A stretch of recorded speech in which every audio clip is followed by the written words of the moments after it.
Hi guys, quick update lang tayo dito para sagutin yung mga questions ninyo sa ating bots, no? Ayan, meron tayong available. Papakita din natin dito yung history. Ayan, yung mga in-exit natin. Maganda rin na magbigay ng update. Sagutin yung mga questions during this market, I would say dump or market retracement, no? So, bumagsak yung crypto right now and other crypto down by 20, 30%, 40%, no? So, yun, discuss natin yan guys dito sa video natin today. Ano yung status ng ating mga bots dito, available bots natin 18, and it's been a while guys, no? Medyo mahaba na yung buhok natin as well as bigote natin. So, pag-uusapan natin yan guys as well as yung history dito. Sagutin natin yung mga questions nyo dito guys, no? Pero bago tayo dito magsimula, kung hindi nyo pa na-like itong video na ito, please like this video first. Subscribe nyo yung YouTube channel natin, turn on the bell icon para ma-notify kayo dito sa mga updates natin na ginagawa sa ating YouTube channel guys, no? So dito nga sa mga nagtatanong, kamusta na ba yung bots natin dito? So dito guys, no, meron pa rin naman tayong available bots pero negative. So it's better to discuss this kind of scenario para mas magkaroon kayo ng informed decisions and masagot ko yung mga katanungan nyo dito guys. So, again, itong video natin today is just for ideas lang, for reference, and doesn't qualify as an investment or financial advice. Hope you get some insights, ideas lang dito guys, no? So, dito nga itong bots is like I mentioned this one na kahit ikaw ay busy, ay nagkakaroon ito ng automatic buy and sell guys, no? So, siya yung nagtitrade. As we can see dito, ito magbabay siya if ever na bumagsak. If ever na umakyat, magbebenta siya dyan, no? So, ganyan yung pinaka-idea ng bots dito. So, end part na lang ng video guys, i-share ko yung playlist, especially doon sa mga may mga questions, no? So, dito meron tayong mga naiwan.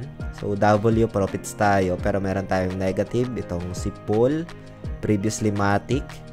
Ayan, and meron tayong negative kay Pi, Toncoin as well. Meron tayong negative 94 USDT.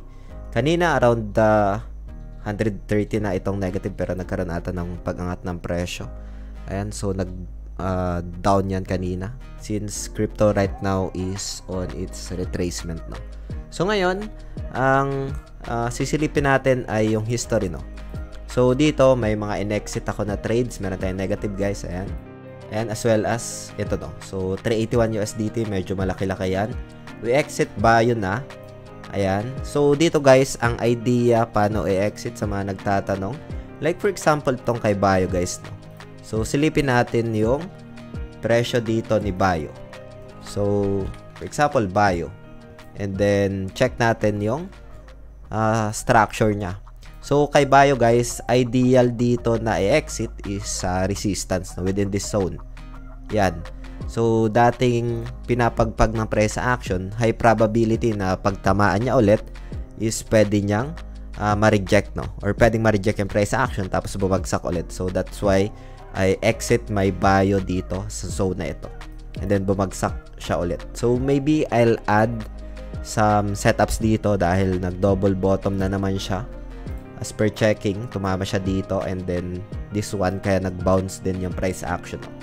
So, make sure na if ever na yung setup mo is nakalong, hanap ka ng resistance for exit points, no? So, yun yung isa sa mga strategy ko lang dito. So, for Toncoin as well, ito, late ko na na-exit din ito.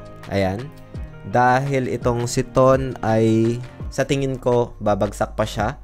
So, I exited Ton around this zone, guys, no? Itong zone na ito.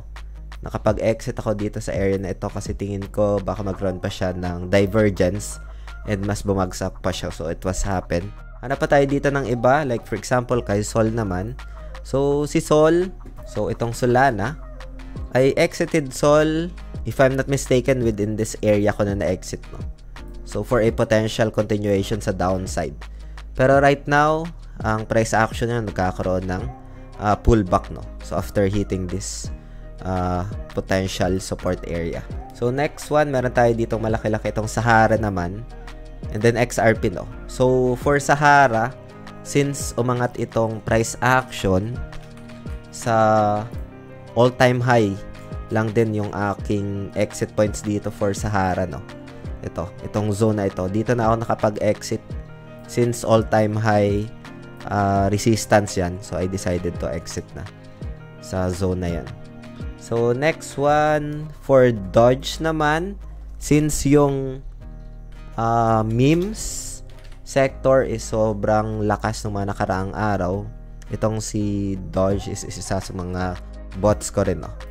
And then I exited, I think, if I'm not mistaken, within this zone ata na exit ko si Dodge, no? Itong zone na ito. Yan, I exited this area.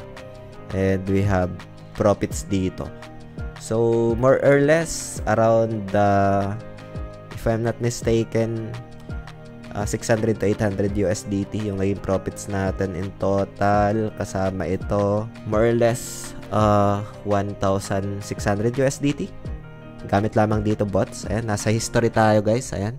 So, history. Ongoing natin, negative pa rin. Ayan. May mga negative pala. Sorry. May mga negative tayo sa ongoing. Ayan. And then, kung gusto nyo palabasin yung pinaka buy and sell na grids, punta lang kayo dito sa may gilid, no? Ito. Like, for example, itong kay Paul. And then, show order lines lang. Ito dito. So, hide order lines pag gusto mo i-hide. Tapos, kung gusto mo na palabasin, show order lines lang. Ito. Select mo lang ito. And then, display order lines pala ito. Ayan. Display order lines. Lalabas na yung grids and yung parameters mo guys, no? Kung hanggang saan mo siya na-set, no? So, yun. Meron tayong video na ito guys. Naka-playlist.